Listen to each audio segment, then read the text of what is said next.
जय हिंद। मैं मुकेश कुमार गुप्ता। हमारे YouTube channel mechanical work research centre पे एक बार फिर आप लोग का स्वागत है। प्रिय दोस्तों, हमारे यूट्यूब चैनल पे पाइपिंग एंड मैकेनिकल वर्क से रिलेटिव एक एक इन्फॉर्मेशन दिया जाता है। छोटी से छोटी बात को ध्यान में रख के हर प्रकार का कंस्ट्रक्शन लाइन में, oil and gas project line में, पावर प्लांट में, रिफाइनरी प्रोजेक्ट में कैसे काम करते हैं। दोस्तों, अगर आप हमारे यूट्यूब चैनल से काम सीखना चाहते हैं, मैं आप सबको फ्री में काम सिखाऊंगा। कोई चार्ज नहीं है, कोई पैसा नहीं है। फ्री में, बिल्कुल फ्री में पाइपिंग एंड मैकेनिकल वर्क से रिलेटिव जितना हमको नॉलेज है मैं A to Z 1 by 1 share करूंगा। आप लोग सीखिए और अच्छा एक स्मार्ट काम करिए, एक स्मार्ट वर्कर बनिए। लाइफ में आप भी अपने भाई का या फिर किसी का सहायता जरूर करिए। अगर हम किसी का भी सहायता करेंगे तो भगवान जी हमारा या फिर हमारे बच्चों का किसी न किसी रूप में सहायता जरूर करेंगे। इसलिए आप लोग भी किसी भी व्यक्ति का निस्वार्थ भाव से किसी भी व्यक्ति का सहायता, हेल्प जरूर करिए। Oil and gas project line में कैसे काम करें, कैसे काम सीखें, ये सब काम के बारे में बताया जाता है। दोस्तों, आज के वीडियो में हम जानेंगे कि पाइप का ज्वाइंट कैसे करते हैं, पाइप टू फिटिंग्स का ज्वाइंट कैसे करते हैं, कितने टाइप का ज्वाइंट होता है, क्या प्रोसेस होता है, क्या प्रोसीजर होता है। दोस्तों, oil and gas project line में, रिफाइनरी प्रोजेक्ट लाइन में, पावर प्लांट में, सोलर टेक्नोलॉजी प्रोजेक्ट में मेन 5 तरह का ज्वाइंट होता है जिसका सबसे ज़्यादा प्रयोग किया जाता है। उसमें से सबसे पहला है बट ज्वाइंट। बट ज्वाइंट किसी भी प्रोजेक्ट में सबसे ज़्यादा 60% से भी ज़्यादा बट ज्वाइंट का प्रयोग करते हैं। बट ज्वाइंट करते समय किसी भी पाइप पर या फिर किसी भी फिटिंग्स पे 37.5 डिग्री का भी बनाते हैं और 4 mm का गैप देकर वेल्डिंग द्वारा ज्वाइंट करते हैं। दोस्तों, जब आप इंटरव्यू देने जाते हैं किसी भी कंपनी में, किसी भी बड़े कंस्ट्रक्शन कंपनी में, तो इंटरव्यू के टाइम में भी पूछा जाता है कि आप किस किस प्रकार का ज्वाइंट का में काम किए हैं। तो आपको बताना होता है कि हम but joint, socket joint, threaded joint, flange joint, lap joint में काम किए हैं। बट ज्वाइंट में सबसे पहला काम क्या होता है, बट ज्वाइंट को करते समय 37 डिग्री का भी बनाते हैं। जब कोई भी पाइप रहेगा उसका ऊपर 37 डिग्री का भी बनाएंगे और पाइप टू पाइप को ज्वाइंट करते समय बीच में 4 mm का गैप रखेंगे। कोई ज़रूरी नहीं है कि 4 mm का गैप रहेगा। अगर पाइप का थिकनेस बड़ा होता है, हैवी वाल का पाइप है, तो 4 मिली फ्री गैप होता है। अगर हम लोग एसएस का काम कर रहे हैं, एसएस मेटल का काम कर रहे हैं, स्टेनलेस स्टील पाइप का अगर काम कर रहे हैं, तो जब उसका हम लोग ज्वाइंट करेंगे और उसका थिकनेस कमती है, 3 मिली 4 मिली है, तो उसमें 2 मिली का गैप होता है। अगर उसका थिकनेस 25 mm से ज़्यादा है, उससे ज़्यादा है, तो उसका गैप 4 mm फ्री दिया जाता है। उसमें 5 mm का गैप राड लगाते हैं तो वो 4 मिली फ्री गैप होता है।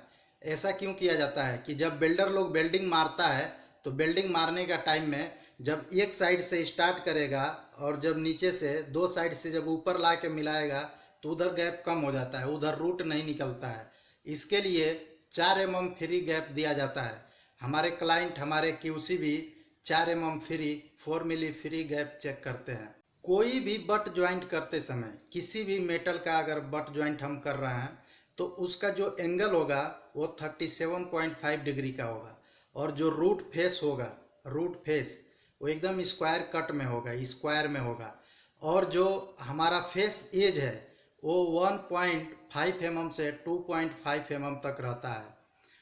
उसका बाद जिस मेटल का हम लोग ज्वाइंट कर रहा है, सपोज दैट अगर हम लोग एसएस का ज्वाइंट फिटअप कर रहा है, सीएस का कर रहा है, तो अगर हम लोग सीएस का ज्वाइंट फिटअप कर रहा है तो सीएस का ही क्लिट लगाते हैं।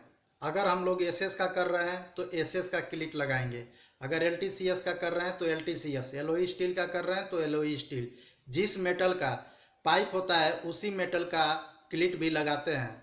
उसका बाद अगर हम लोग 1/2 इंच का ज्वाइंट फिटअप कर रहा है, 1/2 इंच से 2.5 इंच तक मिनिमम 3 जगह टेकिंग करना चाहिए और 3 इंच से लेके 6 इंच, 8 इंच या 10 इंच तक मिनिमम 4 जगह टेकिंग करना चाहिए। अगर पाइप का थिकनेस बढ़ जाता है, अगर पाइप से 160 शेड्यूल डबल एक्सेस शेड्यूल का होता है तो 5 जगह नहीं तो 6 जगह। क्यों? क्योंकि जब हम लोग फिटअप कर देता है तो उस स्पूल को लिफ्टिंग किया जाता है, और जब लिफ्टिंग किया जाता है और जब वो स्पूल मजबूत से टेकिंग नहीं होगा तो जो भी हमारा फिटिंग्स है, फ्लांच है, रेड्यूसर है, एल्बो है, वो टूट सकता है, वो क्रैक हो सकता है। क्रैक होगा तो गिरने का चांस है। अगर कोई भी पाइप या फिटिंग्स हाइट से गिरेगा तो एक्सीडेंट होने का चांस है, इंजरी हो सकता है, चोट लग सकता है और आप प्रॉब्लम में भी पड़ सकते हैं। बट जॉइंट में क्या चीज़ देखा जाता है? बट जॉइंट में गैप चारों तरफ इक्वल होना चाहिए और पाइप टू पाइप है या फिटिंग्स है उसका आईडी मैच होना चाहिए। और किसी भी फिटिंग्स में या फिर किसी भी पाइप में पाइप के अंदर अच्छा से क्लीन होना चाहिए जिसका रूट अच्छा निकले। उसका बाद पाइप का फेस बराबर होना चाहिए, उसका रूट फेस, रूट एज बराबर होना चाहिए, पाइप का बेवल बराबर होना चाहिए। इन सब बातों का ध्यान में रखकर हम लोग काम करते हैं। किसी भी पाइप को अगर हम लोग फिटअप कर रहा है तो यह मान के आप चलिए कि यह 100% आरटी है। बहुत सारे लोग क्या करते हैं, ड्राइंग देखते हैं, ड्राइंग में दिया रहता है 10% आरटी है, उसको रफ एंड टफ में काम करना चालू कर देते हैं। तो ये गलती कभी मत करिए। हर ज्वाइंट को 100% आरटी समझकर पाइप का कोई भी जब ज्वाइंट होता है तो ज्वाइंट होने के बाद वेल्डिंग के लिए जब जाता है तो उसमें एक आता है WPS। यह एक प्रोसीजर है, वेल्डिंग प्रोसीजर स्पेसिफिकेशन। यह क्या है? Welding procedure specification is a written legal document. यह एक लिखित में लीगल डॉक्यूमेंट है। इसका काम क्या होता है? WPS is a provided good communication building department between mechanical team between QC department quality controller। Building procedure एक ऐसा एक पेपर होता है WPS, वह एक सभी ग्रुप में एक अच्छा कम्युनिकेशन प्रोवाइड करता है। उसका बाद से WPS एक प्रोसेस है, एक प्रोसीजर है जिसके अकॉर्डिंग, जिसके थ्रू हम लोग बिल्डिंग का काम, बिल्डिंग का प्रोसेस चालू करते हैं।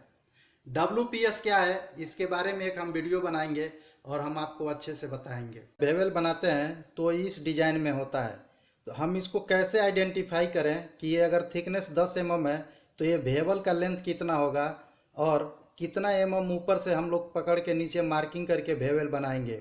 ऐसे हम लोग अंदाज से भी बना सकते हैं और स्केल से चेक कर सकते हैं। इस साइड में आप देख सकते हैं, ये हम लिखे हुए हैं, ये हमारा पाइप का थिकनेस है 10 mm। ये पाइप का थिकनेस है 10 mm। इसको निकालने का फार्मूला है 37.5 इंटू 10। ये 10 mm थिकनेस है बराबर 7.6। ये जो हमारा हाइट रहेगा, बट ज्वाइंट का ड्राइंग में भी सिंबल दिया होता है। ये सिंबल है, क्लाइंट लोग इंटरव्यू के टाइम में सिंबल दिखा के पूछते हैं कि यह कौन सा ज्वाइंट है।